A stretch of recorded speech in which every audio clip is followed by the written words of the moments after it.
Right. Good afternoon, everybody, both here in person and also online.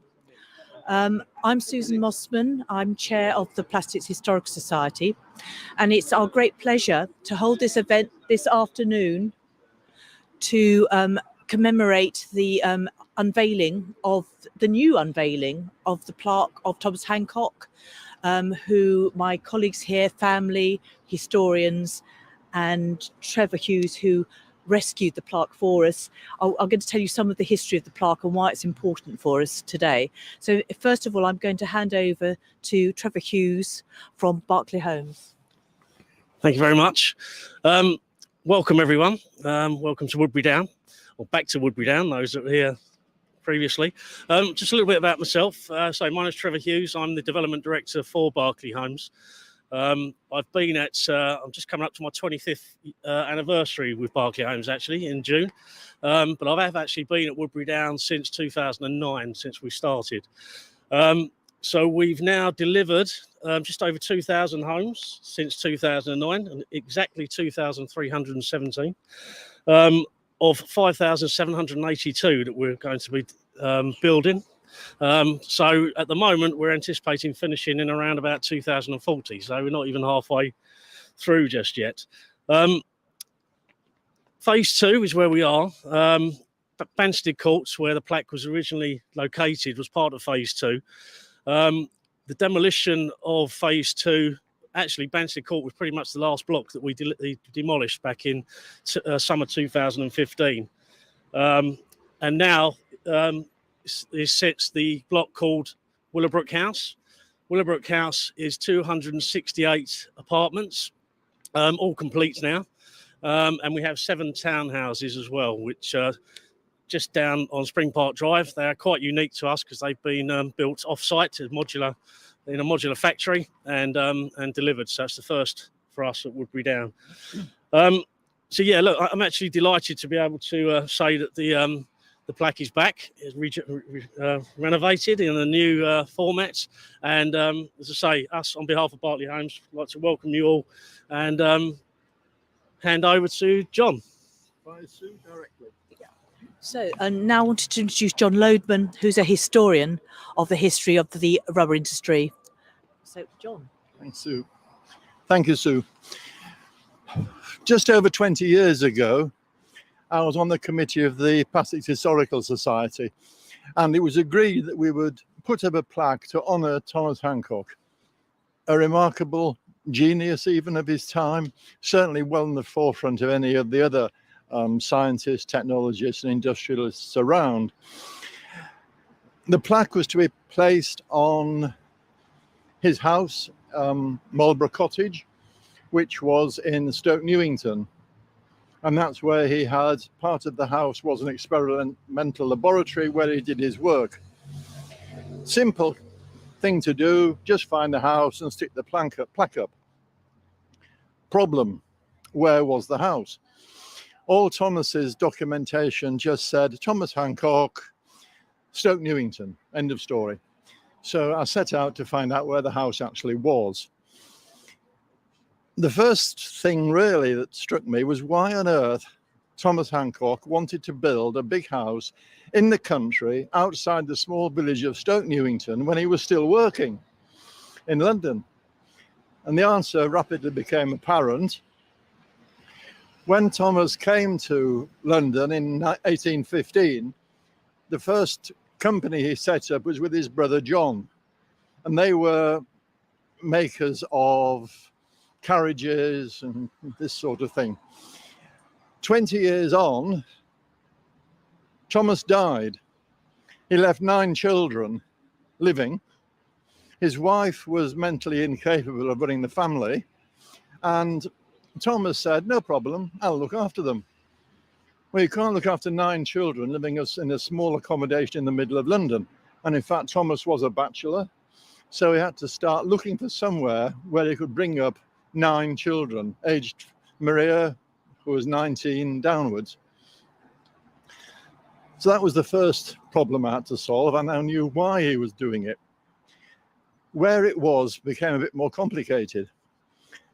The 1851 census showed Thomas and the family living at 82 Greens Lane. Fine, go along to 82 Greens Lane. It's a 2 up, 2 down semi, a 2 up, 2 down semi or terrace house in the middle of London still, rather than Stoke Newington. Obviously the post office had renumbered the street, so we started again and went to the Hackney archives, and there we hit some gold. We found 2 maps of interest. The first was in the 1830s, which showed that Stoke Newington was still a village, but basically, and there was virtually no development from Chesil Park up to Seven Sisters Road. The second map we found was an 1848 tithe map, and that clearly showed Thomas's holdings at the time. Leasehold, the land that the house was on, 2 big meadows going down to the lake we've just come from, or some of us have, and another big field which ran virtually from here up to Seven Sisters Road, stopping maybe 50 yards before, where there was another house and the garden. The story goes that the family, or the man who lived in that house, saw Thomas arriving here with his children and said, "You want more space? Have this 2-acre field from me," which was fine. The next question was when it was built. We know the children were with Thomas from 1835-6, and we know from Thomas's book that he did his research in that house from 1833 through 1833, basically. Published the patent in early 44, sorry, 33. So we've got an 8-year period to try and tie down. There was nothing in Hackney archives about planning permission, building, or anything like that. But what did turn up was an insurance document, which Thomas took out insurance on the property called Marlborough Cottage, in 1836. So it must have been built at that time. And since the 1830s map showed nothing on this area, we had to assume it was a new build. Probably built his own design, because certain features, which you'll hear about later, were not what you'd find in a normal house, shall we say. So we knew where, we knew when, and we knew why. Fine. Using that tithe map and against a modern map, you could work out exactly where we stood today, and that is here. So I set out, I came round, got the tube, walked down, nothing but Barnstead Court. What had gone wrong? Well, the spacing was fine, the positioning was fine. And Barnstead Court had been built by the old LCC just after the war. But anyway, they were quite happy for us to put a plaque up on here, on the wall, by the door, celebrating Thomas's life. And a number of us here today were there. Tom James, Liz, me. I'm not sure if you were, Sue. No, I think there was a... Frank was there. We'll come to Frank in a minute. So, excuse me. That was fine, all fixed for posterity, or at least a few years, because as we've already heard, in 2015, Barnstead Court was demolished. And Willowbrook House and Berkeley Development came as it is now, standing behind us. Luckily, the PHS had good relationships with Trevor. And so we were able to re-put the plaque on there. And I think Trevor was quite happy to have it, in the sense that it gives some sense of history to the whole situation. The only problem was we didn't have the plaque. Now, as Tom just pointed out to me, Frank died December 2020. Frank was Tom's brother, and he was the Hancock historian, shall we say, or archivist. And I got on very well with Frank. And in fact, we produced a book together, which everyone's waving around. The story of the Hancocks in London. So at the wake was delayed about 9 months because of COVID. And at the wake, Tom asked me, what's happened to the plaque then? To which I replied, I don't know, I'll find out. So I sent emails to a few of the PHS members who were still around. Sue was one of them. And very quickly, the plaque turned up in North Yorkshire. We had it refurbished, as you will hopefully see soon. And at the same time, we discovered that these flats were virtually complete and finished. That sort of commonality spurred the PHS into activity, I think. And they immediately got the plaque tidied up, refurbished, got in contact with Berkeley Homes. And as I said, the plaque was put up here. So that is the story as far as it goes. You'll hear more of it later, but I think that's my 5 minutes up, Sue. Thank you. Do you want me to? You do it. Yeah. And then, thank you, John. Can I now introduce Thomas Hancock's 3 times great nephew, James Hancock, who's going to do the official unveiling. Oh. So did you want to say a few words? Sure, just a few. Thank you. I just wanted to thank you for this opportunity to say thank you to Berkeley Homes and Trevor, the Plastic Society, to Frank and to John for writing these books. This book in particular, which is, I can recommend it to all of you. It's a wonderful read of an amazing generation and the achievements which Thomas and his brothers. And then I am descended from his brother William, whose son James, another James, emigrated to Australia in 1852. And now there's many Hancocks in Australia. I'll let you know all know, which is all very good news. So it gives me great pleasure. Do I just pull the... I think you do, and this chapter will make sure it's... It gives me great pleasure to unveil this plaque to a great man, Thomas Hancock. And it's stayed on the wall, which is great.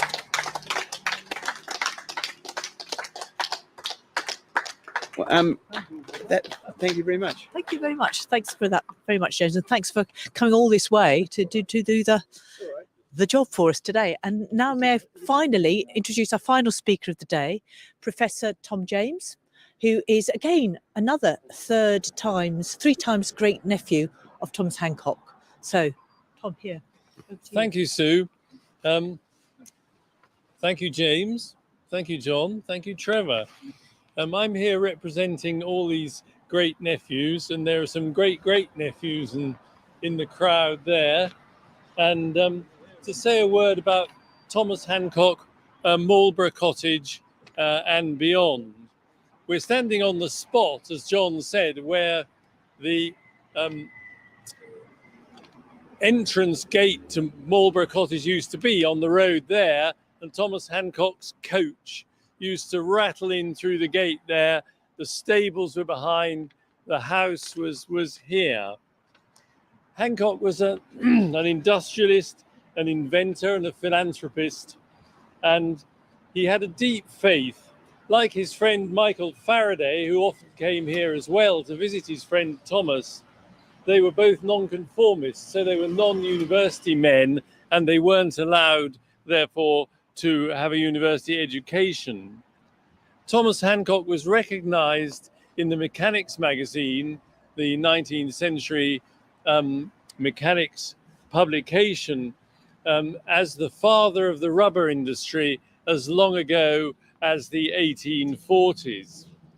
His early partnership was with Charles Mackintosh, the raincoat man, and it was Hancock who helped Mackintosh out by making rubber pliable and much less smelly, and more importantly, universally applicable to products. And here was the house. I'm standing in front of it. On the right-hand end over there was a tower, and in the base of that tower was Thomas Hancock's personal private laboratory. And to do his experiments, he used to come out onto green lanes and stop the ice cart going up the road and get ice towards his experiments. And the only surviving part of the house as it now is the lock from the door of that private laboratory, which was rescued by my father in 1945 when he came to the site and discovered that the house had been damaged by a V-bomb that landed just there. And he came in, and the workmen from, as John mentioned, the London County Council were demolishing the Marlborough Cottage, and they were using the laboratory as their tea room. And he went and said to them, well, can I have something? And they said, yes, you can have the lock off the iron door room. And this is that lock. As John said, all in his and Frank James's book, all about the Hancock brothers, their steam carriages, their Royal Academy paintings, their furniture they made for Queen Victoria, and all those things, the gutta percha, which was used on the Atlantic Telegraph, laid by the Great Eastern in the 1850s, all Hancock family contributions to the Industrial Revolution. Thomas was in partnership with his brother John, as John Loadman mentioned, and they had this rubber hose business, medical business, and then, as John said, the brother John died in 1835, and Thomas brought up his 9 children, as we've heard. One of those children was Eliza, who was our great-great-grandmother, who married Charles Clement James. Amongst the rest of the family, there were these 8 girls and 1 boy. The boy was John Hancock, who became a pre-Raphaelite sculptor. Because he was wealthy, he never had to do tombstones and things like that. He could always do ideal sculpture. So he was friendly with the pre-Raphaelites, who had no money but lots of skill, and he funded the pre-Raphaelite movement. He paid for their magazine, and Rossetti writes in his diary that I will be at Hancocks today. He lived at Hancocks for a lot of the time, because dear old John Hancock, the sculptor, funded him, and also had a studio he shared with Woolner, another migrant to Australia, who went off, left that famous painting, The Last of England. And in fact, Dante Gabriel Rossetti proposed to Harriet Hancock, the youngest of the sisters, proposed marriage, but Uncle Thomas, being a good nonconformist and seeing a shyster when he was one on his doorstep, sent Rossetti away. Hancock Thomas then died in 1865, and the unmarried nieces lived on here in Marlborough Cottage until the last of them, Harriet, died in 1909. And they're all buried with Thomas Hancock up the road at the Kensal Green Cemetery under a great, very Protestant and nonconformist broken pillar grave marker. Well, where did the Jameses come in? Well, my father, as I mentioned, came and rescued the lock from the iron door room in 1945. Father was born in 1886. How can I possibly still be alive if my father was born in 1886? Well, here I am. He was named James Lyne after James Lyne Hancock, who inherited the company from Thomas. And Beaumont James left a charming description of coming to visit these old aunts at Marlborough Cottage in the 1890s when he was a young boy.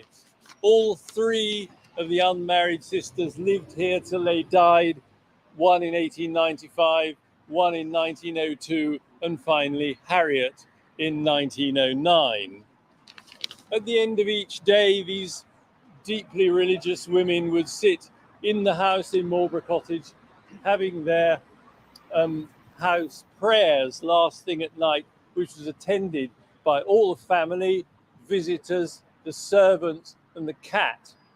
And the cat always used to cause consternation because it used to jump on people's backs when they were praying. These old ladies used Thomas Hancock's horse-drawn carriage. They used to come up Seven Sisters Road down here and then come in through the gate with its rubber tires and its silk curtains, and that went on until they died, and then it ended up as a summer house in a garden in Sussex. So what did the old ladies do? Well, they gave out money. They just opened post and gave out money from the rubber fortune, but not to people from theatre. They said, the theatre is very honest. It's a good place, but it does have a trigger sign up which says, this way to the pit. So they wouldn't give money to theatre folk. Father's last recorded visit, as I said, was to when he rescued this lock in 1945. The book before John and Frank's book was Thomas Hancock's own book of 1857 called Hancock on India Rubber Manufacture. And this copy was given to my father in 1897 and signed by two of the old aunts, Maria, the bossy one, and Harriet, the sweet one, and handed it over to him with affection then. And here it is. This is all Thomas Hancock stuff, all about all the products they made, everything from rubber boots, chest expanders, baby bouncers, inflatable boats, inflatable bridges for the Duke of Wellington, all those things. But they unfortunately never got into motor tyres. But what happened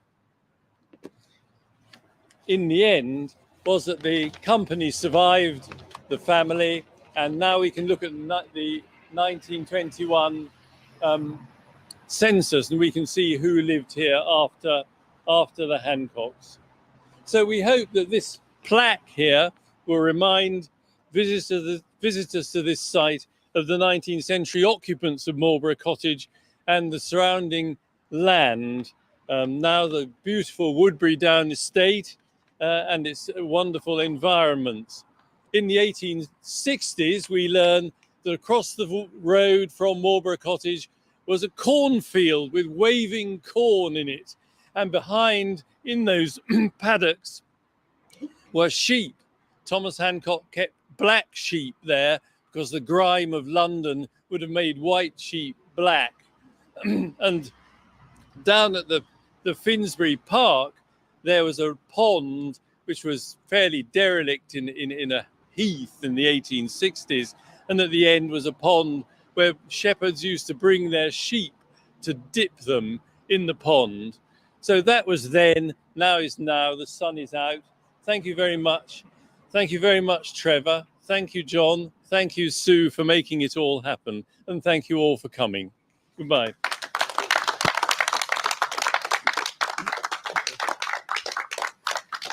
Thank you, Tom, for that. I'm literally here to give my final thanks, if I can read my phone.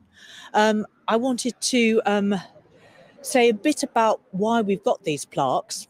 The Plastics Historical Society have arranged to have these plaques manufactured for people, to commemorate people who'd made a significant contribution to the history of plastics, polymers industry.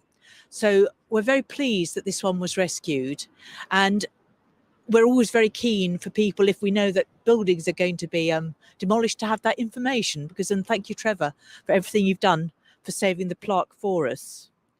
I can't read my writing here. Anyway, so there's quite a few people I need to thank. Of course, the speakers here, Trevor first, John Lloydman, James and Tom. But there's also a lot of people behind the scenes who've helped us put this day together. So there is Carolyn Clark, local resident who can't be here today, who helped with the organisation. Najila Williams, who's in front of me today, who's done a lot of logistical and arrangements behind the scenes. Michael Lucid and Zafar Felek, who've helped with technical support and logistics, so thank them for that.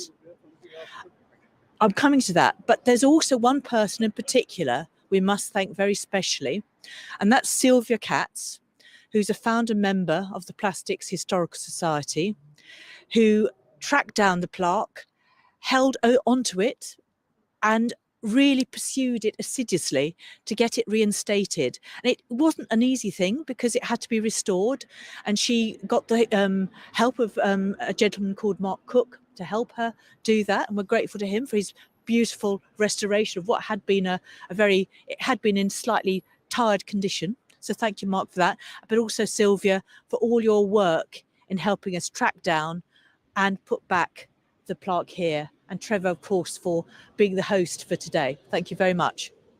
That's it, really. Thank you on behalf of the Plastics Historical Society.